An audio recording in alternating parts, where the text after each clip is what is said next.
I love the show. Great. Obviously, you play Frank Wills on the show, which is Hmm. a real person. You're without you, people would not know what Watergate is. The Exactly. office would have been bugged, and Exactly. um, but Frank doesn't get what he thinks he deserves. He gets the raise, but it's a very low rage. It's $2.50, which is Mhm. really nothing. He doesn't really get kind of the recognition that he would think long term that we Hmm. know of. Right. So one of the things that's really interesting to me is that scene when we see in episode 6 is the bar scene where people are like surrounding you, congratulating you, you're smiling just like you are right now, you're happy, but then they ask, "What is your platform?" And Hmm. you kind of don't have an answer for that. Can you take us into the mindset of Frank at that moment? Oh, great question, Dana. Great question. Oh my gosh. So the reality is that it's a situation where you have a person who, and I call him like an everyday man doing an everyday job, who is thrust into greatness. And what happens is beyond this moment, I believe that Frank is just trying to grab hold of anything that he can.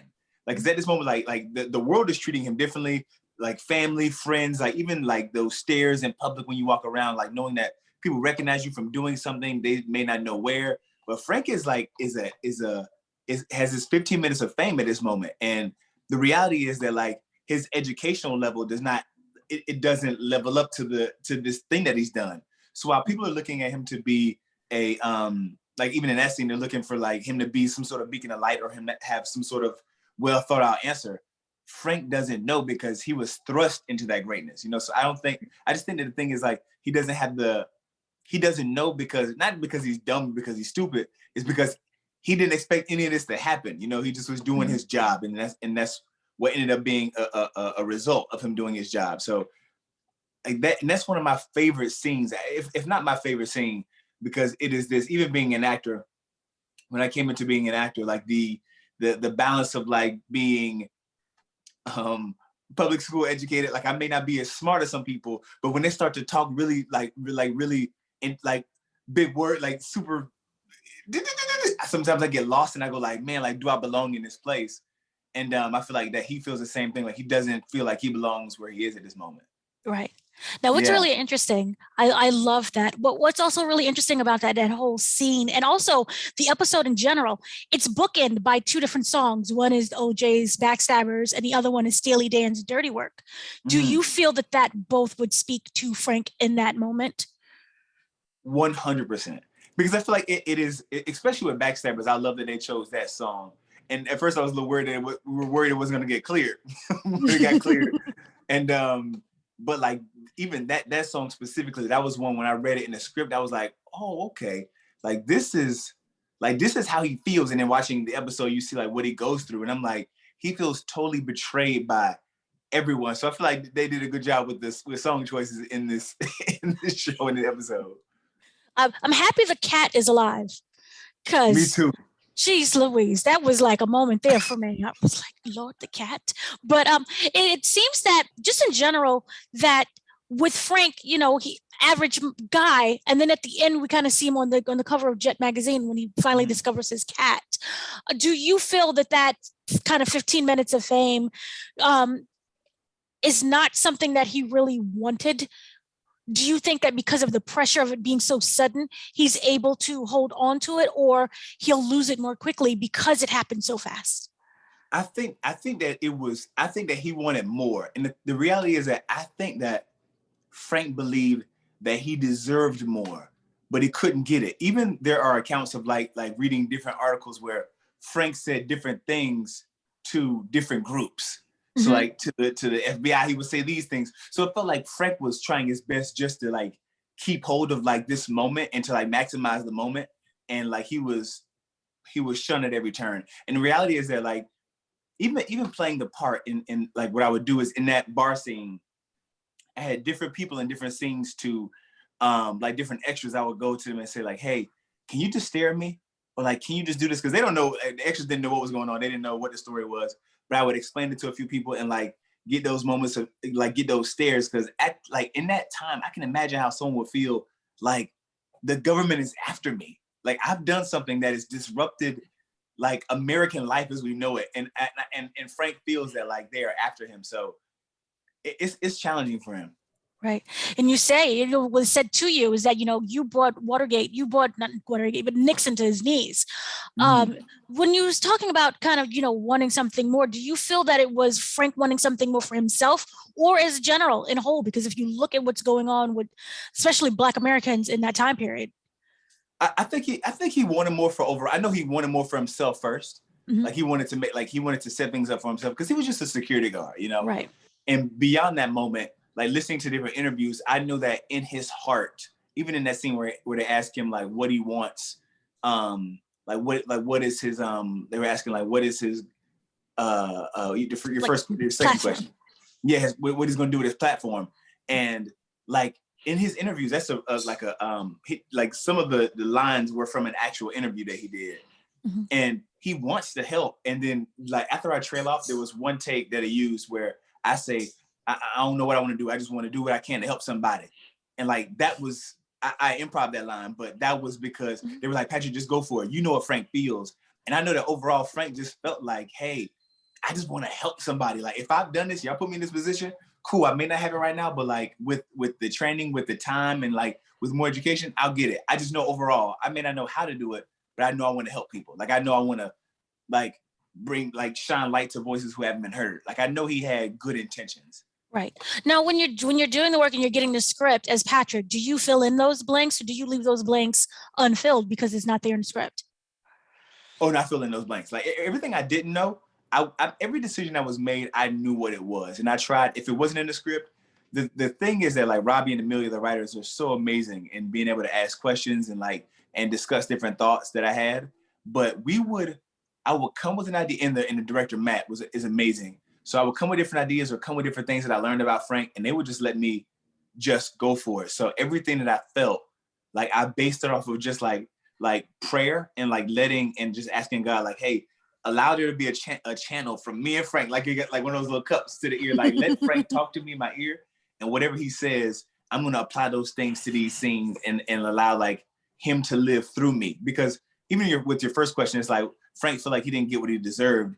I like Patrick Walker looks at it as like Patrick is what Frank deserved. Like I want to be his flowers. Like my performance, like what I did, like the sacrifice I gave. I said, hey, it may not be big enough, but like I'm gonna go to work every day and I'm gonna give you flowers every single day. Like I'm gonna give you everything I have. So yeah. Right. I understand. No, and also in general, overall, Gaslit, the show, is kind of the story about what was going on without kind of the white men. So it focused on, the women and the people of color, such as Frank. Yeah. What would you want Frank's story to be, especially those for people who've never heard of Watergate, because it has been so long. We're old. Yeah. If people could get anything, I would just want them to know that, like, I think people praise celebrities so much, and we value celebrities so much, and like people who do these things, but like heroes are everywhere, and it's like a man going to work doing his job, like, and who saw something and who showed up to that moment, that's a hero, and it's like, and for that moment, it's like we didn't have many Black heroes, so like that was a man, that was an honest man who was a hero and who should have been championed as such. So that way, like, I think it's important for people to be influenced by not just celebrities or your rappers or your ball players and stuff like that, but like also like people who go to work every day, like teachers, like even with the unfortunate situation with the kids who just got like the mass shooting with the children, like the fact that they were talking about the teachers who, like the teacher who like stood in front of her kids and like protected them. It's like, she's the hero, you know what I'm saying? Like she's a hero, and it's like she deserves her movie, she deserves her moment. People need to know about who that woman is. So like I feel the same way about Frank, that like that I would want people to know like he was a hero who was a regular man who went to work to do a regular job. He showed up when it was time to show up. Do you think he would have gotten that appreciation and adulation if he was not a Black man? 100%. That's the whole point of the story. When I first came, my first meeting with the director, and I was talking to Matt on a Zoom call before I even went to do the job, he said, because we know that if Frank was a white man, he would be famous today. He was like, if Frank was a white man, he would have got so much more. But like, or if that would have happened today, it would have been so much bigger. But he was like, that wasn't the case. And like, that's why we're telling this story, because we want to give him that moment now, because then he was robbed and he went back home. Like, just like in the story, he went back home and he lived a more glamorous of a life at home. You know, he went to being just a regular person who still had those occasional looks from time to time, but he deserved more. Right. And lastly, I was wondering if you, as Patrick, could give Frank advice at that very moment in that scene, what would you say to him? Which scene? What scene? Well, the scene there's a scene where the bar, there's multiple scenes. So I want to say that episode, because there's the scene at the bar, then there's the scene where he's getting the praise, you know, people are looking at him and, hey man, that's you. But at the same time, you don't have a job, you got fired because of what you did. So it shows the praise versus, you know, you're being fired for the same thing. So in that moment, what would you say to him? Patrick Walker's advice, just because Frank, that feels like a young actor that's coming up and like doing different shows, like watching people like notice who I am and having to be cautious of what I say and where I say it. I would say surround himself with better people. Like the thing was that even in books that I read or stuff where Frank talked about things, he always felt alone. Like even there's a book that I read that had an account of like Frank's day before, like, and he always felt like he was so alone, and he has such a love for cats, like in real life. Like beyond that, he had a lot of cats, which I was glad we brought to the episode, we bring to the finale. But it would be surrounding yourself with positive people, because I feel like there's stuff that I don't know that Patrick doesn't know, and I go, okay, I have friends who can teach me. I have friends that I can learn from, where I go, okay, I'm gonna, like, moments will come where I get a chance to speak, and I want to make sure that like my mother is educated. She's an educator, you know, and I listen to my mom, my brother Jock, like different people I have in my life that I can chime in and talk to about like different things, get all that knowledge, do my research, and then I can speak and sound like I know what I'm talking about. So same with Frank, I would advise him, I would say, man, you need to get you some folks around you that can look out for you and that can give you the real talk, you know what I'm saying? So and just take your time. Cause like when stuff comes so fast, it's important to just breathe and know that you got it for a reason.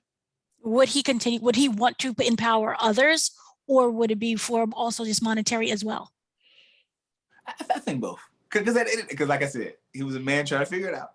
But I feel like I know that like once he was figured out, like a lot of us, he would have went in and he would have helped others. So I would say, get yourself through the door first, get right yourself, so you can pull your people up with you, you know? Right. And he can help the humanitarians. Exactly. and that's in a real interview. He really says that line in an interview. Oh, I thought it was kind of like an improv thing. Okay. Oh, no, that he says, well, I want to do things that help humanitarian. Yeah, all that is like an actual interview of him online that you can find. Okay. Yeah. Lauren, okay. Thank you so much for speaking with me. I loved the performance. I loved everything about it. So thank you. I look forward to what's going to happen in the finale. And Dana, I appreciate you even taking this time to do this with me, because no problem. It's a good show. Thank You're a great actor. You know what? I'm gonna remember that, Dana. I'm taking that to bed with me tonight. Thank you. No problem. Thank you. Good.